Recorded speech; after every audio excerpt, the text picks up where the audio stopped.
I'm gonna make a full video for Lethal Weapon 2 because I have a lot to say about it, but in the meantime, I'm gonna give it a good time out of 10. Come on, we're back! We're bad. You're black. I'm mad. What?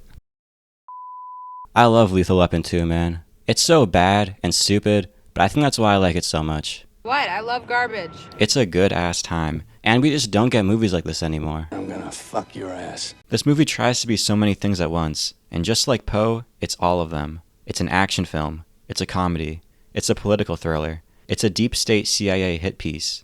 Wait, what? Things just kind of happen in this movie, and there's really no other way to let you know what I mean than to just show you. Let's get rolling. I want to get into some garbage. So anyway, the movie starts like this. Fuck yeah, right in the action. Don't worry how that car blew up, by the way. All cars in the Lethal Weapon universe are powder kegs set to explode at the slightest inconvenience. The driver of this car was probably just going about his day, but he just so happened to be in a Lethal Weapon movie. Oh well. We're introduced to Riggs and Murtaugh, two LAPD detectives played by Mel Gibson and Danny Glover respectively. Riggs is the younger, loose cannon, and Murtaugh is the tired, by-the-book vet a week from retirement. I'm not joking, by the way. Those are the most apt descriptions of each of their characters, but these films basically invented those stereotypes, so I'll let it slide. Riggs pulls out this move to dodge some incoming fire from an SMG. Wow, look at that immaculate form, weaving in between the bullets like Neo, ripped straight out of the Detroit Threat Management Handbook. How can the Apartheid regime even go on when they know this is the force they're up against? Okay, where was I? Oh, right. Then Riggs attempts to chase down the enemy convoy on foot. A brilliant decision that should tell you everything you need to know about his character. The chase ends with a bunch of cops and civilians dead, and all the bad guys having escaped. Oh well, at least we get this little moment. The captain, who looks exactly like the CDC guy from The Walking Dead, is bitching because Riggs and Murtaugh suck at their job. But he isn't even mad they got a bunch of cops and innocent bystanders killed. He's upset that they're costing the department too much money and collateral damage. No one seems to care about the dead cops for that matter. Right after this, we get some more Riggs shenanigans, and no one seems to give a fuck that like half of their friend group was just burnt to a crisp by the South African cartel. So when he died, we didn't really give a fuck about him. We cremated him. Riggs dislocates his elbow to escape from a straitjacket. You might be asking what prompted him to do this. He just really wanted to, I guess. I'm being totally serious, by the way. It's implied that he just did this to settle an argument. This is a setup for later in the film, but it just kind of happens out of nowhere. Like we're just thrown into it. The other cops are even placing bets on if he's going to be able to do it or not. It's almost like we have an imposter among us. Oh yeah, a young Hank Schrader is in this movie. He dies, so don't get too attached. You sussy baka.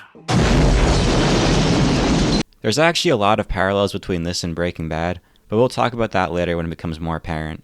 Then we get a scene where the egg from Puss in Boots kills one of his henchmen to show how evil he is. This is our main villain, by the way, and he's built like a fucking bowling ball. Even though he's the main villain, I have no idea what his name was, so we're just gonna call him Harvey for now. This name will make sense later, I promise. His little side bitch that pulled the trigger, who looks like if Bertram from Jesse got on Ozempic, we're gonna call that guy Alfred, because I also have no idea what his name was, and he is like Alfred the Butler, but if, instead of using his money to fight homeless people, Bruce Wayne used his wealth to subjugate the population of South Africa.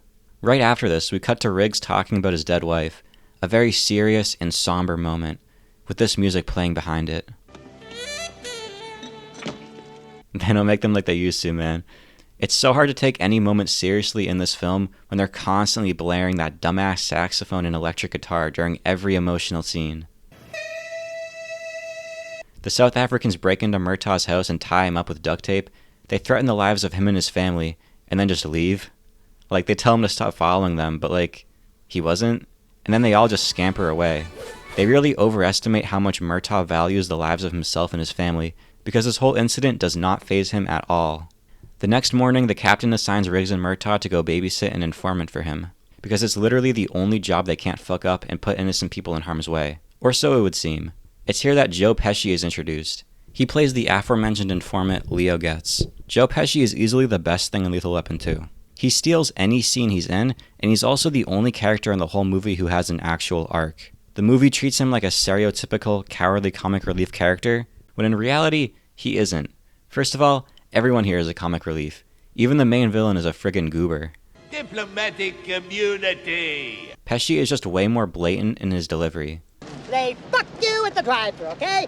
And second, his whole thing is that he's a candy ass and he's an anchor that's tied to the feet of our main duo. When in reality, Leo is the only character in this whole movie that behaves like a normal person. Take his very first scene for example.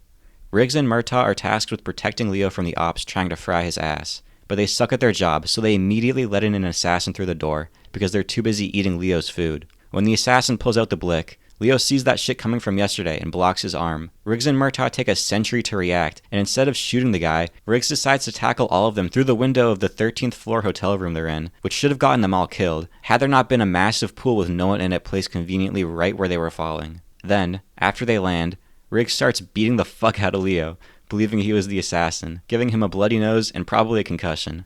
The assassin gets away, and our main duo gets annoyed when Leo starts bitching to them, and the movie treats it like they're in the right.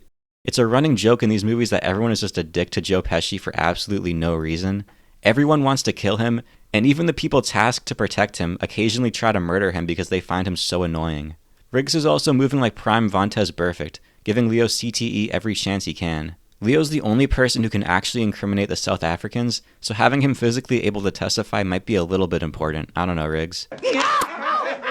In the next scene, Leo explains money laundering, and it's literally just the scene from Breaking Bad where Saul explains the same exact concept to Jesse. The character of Saul Goodman was definitely influenced, at least in part, by Joe Pesci's performance in this movie. Joe Pesci brings such a lively energy that was missing in every scene without Riggs. Also, he's pretty fucking funny. Come on.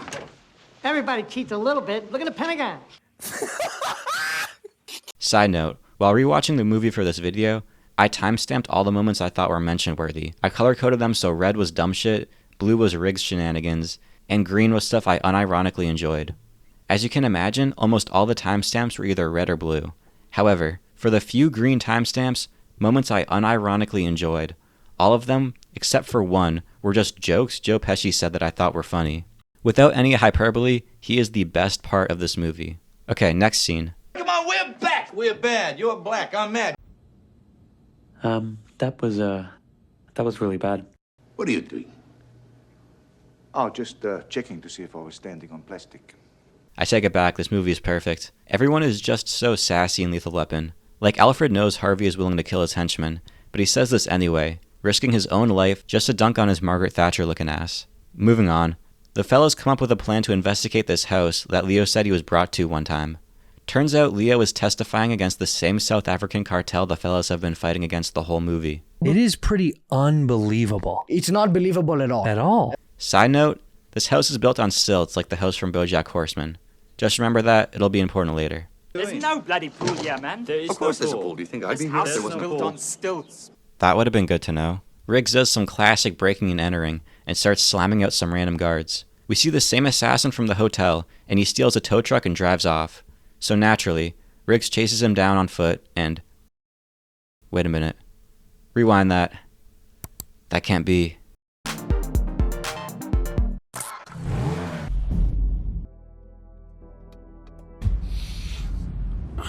Ooh, wait!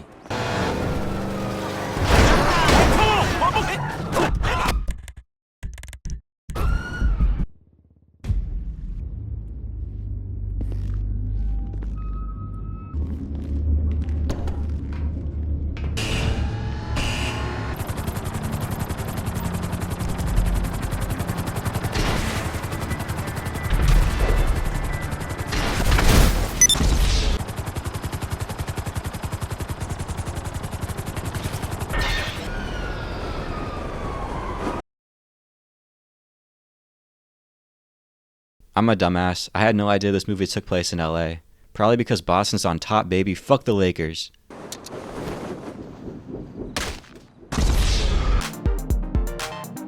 So anyway, after some more Riggs shenanigans, the chase scene ends with this happening. It is pretty unbelievable. It's not believable at all. At all. Riggs and Murtaugh come face to face with Harvey and Alfred for the first time. Turns out Harvey is a diplomat for the South African government, so he's untouchable.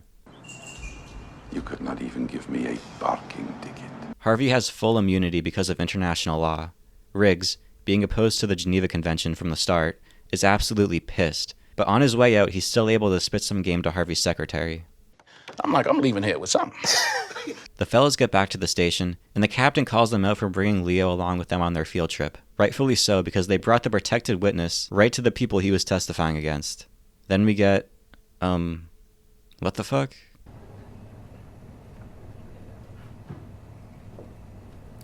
Oh yeah, I forgot to mention this, but earlier, there was a whole thing about how Murtaugh's oldest daughter, Rianne, starred in a condom commercial. Condoms. Thanks, Captain Obvious. This movie is very episodic. We go from sequence to sequence with the scriptwriters trying their best to tie it all together. It feels like the director just improvised completely new material on the day of shooting once they got to a new location. It's almost like that's what actually happened. Speaking of Murtaugh's daughter, there's also this weird romantic tension in all of her interactions with Riggs, in literally every one of these movies. Yes, I said all of them, even the first one when she was just a teenager. The other characters even comment on the prospect of them being together. Thank God it's played off as a joke most of the time, because I do not think I could handle another Jerry Seinfeld situation. What is the deal with Fetty Wap? When he says 1738, how does he know she's 17? And I'm 38. Okay. Even It's Always Sunny made fun of this aspect of the series in their highly problematic Lethal Weapon parody episode. Crazy enough to want to know why you never RSVP'd to my wedding. Sergeant Murtaugh, Sergeant Riggs. All right, you in. I see you've played knifey spoony before. Next, we get Harvey spitting some absolute harassment to his secretary. Harvey is trying to leverage his position of power to enter into a romantic relationship with an employee of his. Really living up to the namesake, isn't he? Yeah, that brother's starving. Yes, sir, brother. His secretary is kind of important, but I forgot her name, so we'll just call her Monica Lewinsky. Next, we get a little montage of Riggs stalking Harvey while he's going about his life. Like this dude is leaving the tennis court, and Riggs shows up to just, stare at him. I don't know. Then he's stuck in traffic, and Riggs shows up to stare at him. Then he's dealing with protesters, and Riggs shows up to stare at him and, and join the protest. This is funny for two reasons. First, I mean, come on, this is hilarious. Look at his fucking face. But second, Riggs thinks this guy is like a mob boss, basically. So if he isn't going to be fazed by Riggs showing up to stare him down like he's on a UFC title card. So what Riggs is doing makes no sense. But also, if Riggs was wrong about this guy, and he was just an innocent ambassador who was in the wrong place at the wrong time, he would legitimately be scared shitless at this fucking crackhead detective following him everywhere he goes. Riggs is like the do the dance with the pants guy, but if he always had a gun on him and was legally allowed to kill you if he wanted. The majority of Riggs' shenanigans in the second act consists of him harassing women in public and just letting the bad guys know that he knows they're evil. He can't do anything about it though, so he just orchestrates these elaborate ruses just for him to get the opportunity to walk up to the South Africans and go, "Oi, I know you guys traffic drugs, dickhead." Okay, see you later. Like the fucking fish tank scene. But we'll talk about that later on, because it deserves its own segment. Then, Danny Glover shits so hard his house explodes. Anyway, next we got... Actually, no. I unironically really enjoyed the toilet bomb sequence. It was a lot of fun. Anyway, next we got the fish tank sequence, and it starts with this beautiful exchange. Because you're black. You are. He is. Come on, I'm sorry. That's just perfect delivery. There's really only one way that line could work, and Joe Pesci absolutely nailed it. You are. He is. So the plan here is for Leo and Murtaugh to stage a scene at the South African embassy to draw the security guards. Mind you, Leo is currently on the run from the very same South African cartel that inhabits this building. They do all this so Riggs can hit this smooth roll, holy shit, and sneak into the bad guy's office, just so he can talk shit to them, beat their asses, and shoot their fish. Wait, what? Yeah, so I guess the bad guys have an aquarium posted up in their evil lair. It's kinda sick, honestly. Riggs shoots the aquarium and the whole thing explodes onto the floor. They must have gotten their fish tank from the same people that sold that one to the restaurant at the beginning of Mission Impossible 1. But the best part is, the South Africans lose their fucking minds, and I shit you not, they start doing CPR to the fish to try to save them from suffocating. The drug trafficking murderers are distraught, brought to tears at the prospect of their pet fishes dying. Then, on his way out, he says this. If you stick around here, I'm gonna fuck your ass. Whoa, okay. And then he goes and spits some absolutely diabolical game to Monica Lewinsky, the chick that told Harvey to kick rocks. What a power move. What a fucking guy. I'm gonna send you home with your balls in a sling. Afterwards, Riggs uses his stalking skills once again, but this time to spit some more game to Monica. He fully admits to having followed her from work to the supermarket, and it doesn't faze her at all. She's actually totally into it. This man can do no wrong. Actually, maybe not, because she really does not want to go have dinner with Riggs. I think she tells him no upwards of like 8 times, but he will not take no for an answer, and sort of forces her to go with him, but let's not worry about that. I guess Riggs really did go too far when he killed Harvey's pet fish, because Harvey took that shit personally. He decided to kill Hank along with all the other side character cops, but Riggs is too busy having sex with Monica Lewinsky to notice. It really doesn't matter at all, to the point where I legitimately forgot this scene even existed until I rewatched the movie while writing this video. Which is weird, because this is a scene where like half the cast gets executed IRA style while running some poker. That was easily the worst sin the South Africans committed the whole movie. Fucking up poker night with the fellas. The way it plays out is also kinda goofy, at least for a scene that should, carry some weight, because a bunch of cops just got murdered. It almost feels like two completely different visions clashing together, but I'm getting a bit ahead of myself. The thing with Lethal Weapon 2 is that it would probably be my favorite movie ever if I had just never seen a movie before. That really doesn't sound right, but for example, in the first act they established that Murtaugh was building an expansion on his house. How he can afford making his mansion into an even bigger mansion on a cop's salary, I'll never know. But anyway, they set up this construction worker's nail gun. And if I'd never seen a movie before, I'd be like, oh, that's cool. But since I have seen at least like 5 movies, I know that, oh, Murtaugh's gonna use that later to kill someone. And sure enough, nailed them both. And I guess the construction worker from earlier just left his loaded nail gun on the worksite, which he knows several children have access to. I'm sure OSHA just loves this guy. Anyway, the South Africans decide to ambush Riggs when he's in action with Monica, a generational cockblock to say the least. Riggs and her hop down this doggy door Bugs Bunny style, but when we cut to them underneath the house, they're army crawling. So how'd they have enough space to dive headfirst like that? Whatever, that doesn't matter, because my boy Riggs hits this ult move which somehow kills all the assailants at once. They get away, and Riggs drops the shorty off at her crib. He secures a second date, but the South Africans have followed him, and Alfred kidnaps Riggs. Alfred tells Riggs that he was the one who killed his wife. I like this twist a lot. I think it raises the stakes and heightens the motivation Riggs has for killing these guys. Then, the South Africans chain up Riggs and toss him into the ocean.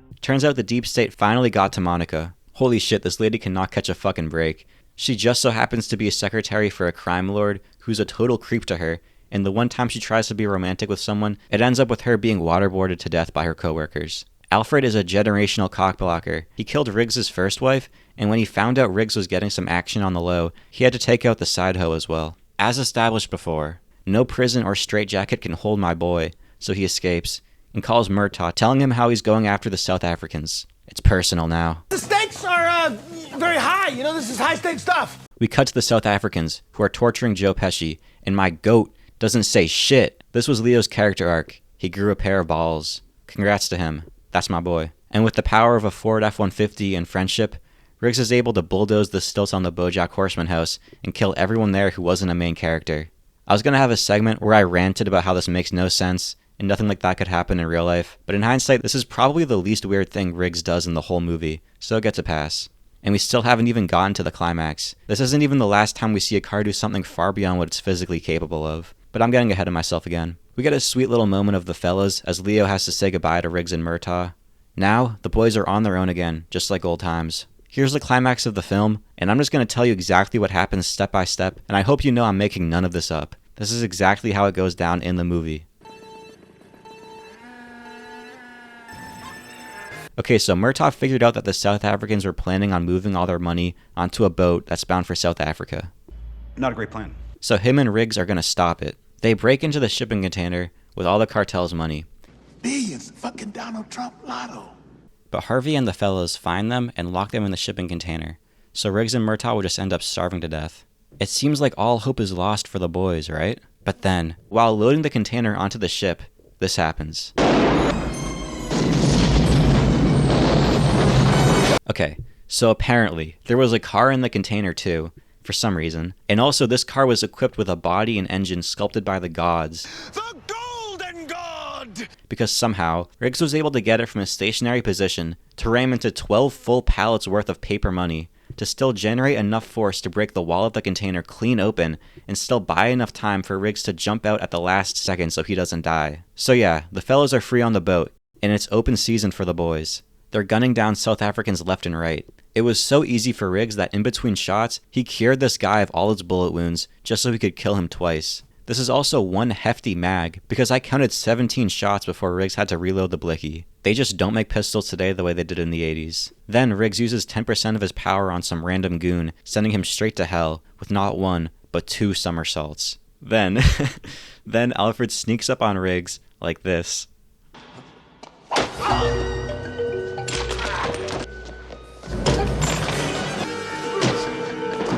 Oh my god, the knife throw, the run up, and punting Riggs' head, all accompanied by the dude in the back going absolutely ballistic on some bongos.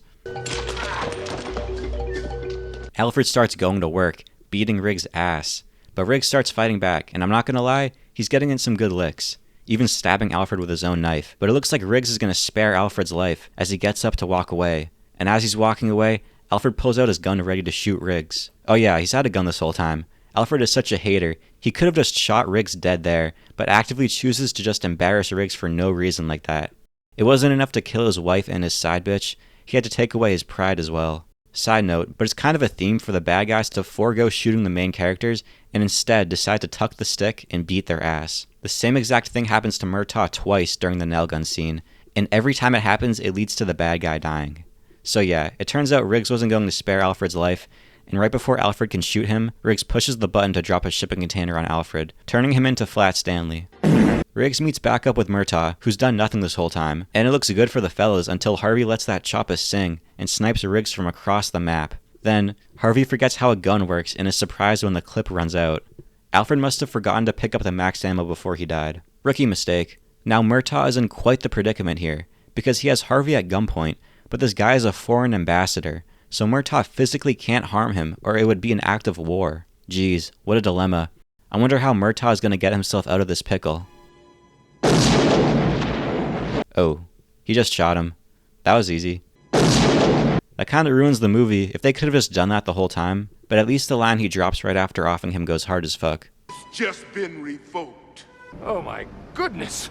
That's the most badass thing I've ever heard. And Harvey had his whole ID out before getting headshotted. My guy went out like a bitch. Diplomatic immunity. Okay. Then we get this tender scene of Murtaugh holding a bleeding out Riggs in his arms. Riggs has been shot, stabbed, tied up, drowned, and probably a lot more if we're being honest. And after everything he's been through tonight, both physically and emotionally, he's here, dying in the arms of his best friend, the only person alive he's able to call family.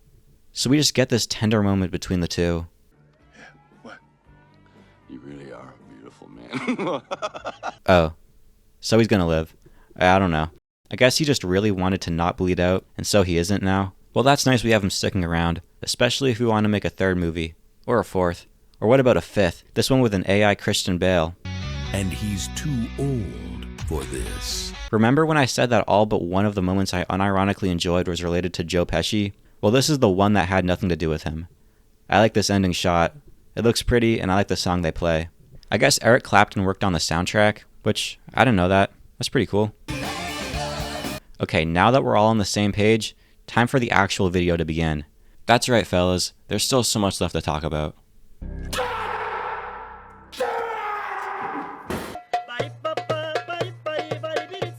The production history of this movie was absolutely crazy. Shane Black, the creator of the first Lethal Weapon, initially wrote the first draft of the script. This was an entirely different movie than the one we ended up getting. It was way darker, with scenes of main characters being tortured to death. Apparently, there was a scene of a plane full of cocaine getting destroyed, leading to cocaine falling down on Los Angeles, quote, like snow, end quote. And at the end, Riggs was supposed to die, sacrificing himself to save Murtaugh and his family. Apparently, everyone who read the script loved it, except for the studio and the director, who thought it was too dark, which it probably was. Shane Black, the creator of Lethal Weapon, left the project after his script was rejected. The story was retooled to be more lighthearted, with more jokes, quick or off-screen deaths, and a whole lot more Joe Pesci. Yeah, in the original script, Leo Getz had only 1 or 2 scenes, and that was it. If one good thing came from the studio interference in Lethal Weapon 2, it's this. Also, they had to keep Riggs alive for future sequels. The idea of Riggs dying was so prevalent in the production of the movie that they shot 2 endings, one where he died and one where he didn't. The test audience didn't like the idea of Riggs dying, so they went with the other option. However, the ending shot we got was actually from the cut of the movie where Riggs died, but with different dialogue dubbed over it. Before and during filming, the new writer they brought on had to constantly rewrite the script because the director kept improvising scenes out of his ass and demanding changes to the original script. One of these changes he demanded was killing off Monica Lewinsky, as the original rewritten ending was supposed to be Riggs and her eating Thanksgiving dinner with Murtaugh and his family. Like the Joe Pesci change, I like this one a lot, but damn, there is still a part of me that wishes we got Shane Black's original, untampered version of the film. He described it as, quote, the best thing I ever wrote, end quote. And yeah, that's about it. Nothing else of controversy happened within the movie. Nope. Nothing else of note. Okay, I'll talk about Apartheid. Okay, Jesus Christ, I don't know what's going on here. If you've seen Lethal Weapon 2, you know there's one aspect of the plot I kind of neglected to mention so far. And if you haven't seen the movie, you might be really confused. I've mentioned it briefly when talking about the villains, but these guys are all South African diplomats. I'm not going to go into the history of apartheid, but basically, there was some pretty crazy racist shit going down in South Africa during the 80s, with their effects still felt today in the world. And with all this going on in the time period, the makers of Lethal Weapon 2 decided that they would be the ones to throw their hat into the ring to tackle this issue once and for all. Did it succeed in being a serious political commentary? I mean, sort of. It's very unique, I'll put it that way. At the very least, it brought a lot of attention to the issue, which is actually doing a lot more than you might think. And the main villain being someone protected by diplomatic law is very creative, subversive, and memorable, even if he ends up just dying anyway. Not to mention, Harvey's entire evil plan was to fund his overseas interest by peddling drugs into urban communities within major American cities. Sound familiar? I believe you should try to win back the marketplace with a more competitive business model. Was this intentional? Was this sheer luck that the main villains mimicked the exact behavior of the CIA during the Reagan administration, precisely when this movie was in production? I think it was a bit of both. Harvey wasn't just a ginger Ronald Reagan. I don't think this was a CIA hit piece by any means, but it does raise an interesting way to look at Lethal Weapon 2 as a film. And really, a lot of films from the past as well. Lethal Weapon 2 is like a time capsule for the late 80s, the supposed best decade in American history, and just like that decade itself, Lethal Weapon 2 is over the top, loud, and full of fun. But underneath the surface, it is disjointed, full of holes and mistakes, and most importantly, lacks any real substance. It's miraculous. Fuck. Despite everything I just said, I just don't care. I love this movie regardless. If you're looking for like a number score, sorry, I don't do that because I don't think a single number could express my feelings about this film, or any film for that matter. I'm just gonna give it a 7 out of 10 and move on to the third one. Okay, except for then. 6.5 out of 10, solid time. And then, 7.5 out of 10. Okay, never mind. Lethal Weapon 2 and Terminator 2 were honestly the 2 action movies of their generation. Thanks, Captain Obvious. While the latter is obviously the better film, and therefore had a much greater lasting impact, Lethal Weapon 2 remains as one of the most influential films of its time. It was even nominated for an Oscar back in the day. Yes, this movie was nominated for an Oscar. The Oscar was for sound design, which makes a lot of sense. After all, they apparently had some dude named Taj Soundworks running Foley for them. That's like if Tom Brady's real name was Billy Pigskin. Just end the game right there. I give up. Okay. They fuck you at the drive-thru, okay? Mention this scene to literally anyone who grew up in the late 80s, early 90s, and you're sure to trigger an episode of PTSD. It's really cool that, through film, you're able to see how culture has shifted and evolved throughout the years. Because this was the funniest shit ever in the late 80s, but I really don't think this joke would have any kind of cultural impact if it dropped today. And I don't think that's a hot take, it's just a testament to the changing tides of culture, and how we build on the past. The Lethal Weapon films basically invented the buddy cop genre, or at least popularized it. It's very possible that, without Lethal Weapon, we never would have gotten True Detective or The Nice Guys, which was also created by Shane Black, and we definitely wouldn't have gotten The Other Guys, which is basically just a parody of Lethal Weapon, in the same way that Mega Man is a parody of the superhero genre. I'm also pretty sure this film influenced at least some of the aspects of Breaking Bad, because Breaking Bad is basically just this story but from the opposite perspective. As I mentioned before, it's almost down to the letter. Leo Getz is just a diet Saul Goodman. Like the original version of Saul we get in Breaking Bad before seeing his backstory, they're the exact same person, down to both of their names being a pun. The only difference is that instead of Bob Odenkirk, it's Joe Pesci. Like, imagine if instead of what we got, Jimmy ratted on the cartel after the events of Better Call Saul, with Hank and Gomi having to take care of him over the course of 3 movies. And he slowly befriends them and their families, even though they only treat him like shit, and put him in harm's way. That's basically Joe Pesci in the Lethal Weapon series. Kind of. Okay, not really. Lethal Weapon 2 is the definition of lightning in a bottle. It's just oozing fuck yeah energy. So many factors came together to make an absolute roller coaster of a film. I'll shit on the director and studio interference as much as I want, but as much as I do that, I can't deny that they knew how to make one entertaining-ass movie. If I ever see Lethal Weapon 2 on the TV while scrolling channels, I'll have to drop everything and watch it. And there's really only like one other film that also applies to. The plot structure being so episodic means you can start from basically anywhere and be entertained, because they are constantly rattling off new ideas and sequences. If you haven't seen it, watch it for yourself, I beg you. It's just so much fun, and you can tell that the crew had such a good time making the movie. It really shows through. However, this movie can be like a fever dream to watch today with Rewind. When they were making this movie, they did not know that people in the future could just pause and rewind whatever part of the movie they wanted. Take this scene for instance. So we got the fellas chilling in Murtaugh's house. We got Murtaugh's family, plus Riggs and Rianne's boyfriend. 2 separate people, thank God. After they watched that condom commercial I talked about before, Rianne and her boyfriend dip to go hang out or something. So they leave, and it's just Riggs and Murtaugh left in, I'll repeat it, Murtaugh's house. Then, for a reason that is never explained, Murtaugh just gets up and walks out the front door. And not only that, Riggs slams the door shut on him, in his own house. And again, they never explain why Murtaugh does this. I know why it's in the movie, because the director wanted to end this scene with Riggs saying some quip and then closing the door and smiling to himself alone. But in the context of the movie, I'm just left confused as to why this even happened. It was like 10 p.m. Where could Murtaugh even be going? It's a school night. It would make sense if it was the other way around, like if it was Riggs leaving Murtaugh's house because, that isn't his house. But I guess the director just really wanted that moment of Riggs looking off into the distance. Okay, I'm done. And shit like this happens all the time in Lethal Weapon 2. Like at the very least, once every scene you'll get a moment that will make you go, wait, what? How did that happen? Why did he do that? When this film was made, these continuity errors wouldn't have mattered, because they go by too quickly to notice if you're sitting down in a movie theater watching this for the first or second time, and even if you do notice it, you'll probably forget it by the time the next scene rolls around. But when I'm watching it on my phone, if I notice it, I can pause and rewind and put this blunder in a YouTube video for the world to see. As mentioned in the intro, Lethal Weapon 2, it's a lot of things, but almost all of it is enjoyable, one way or the other.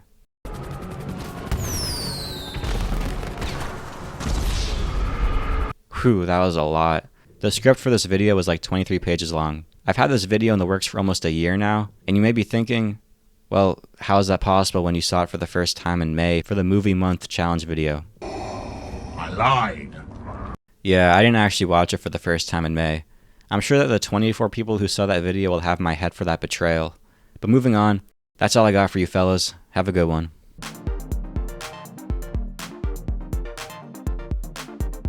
You're black. I'm mad. Come on, let's go. Come on.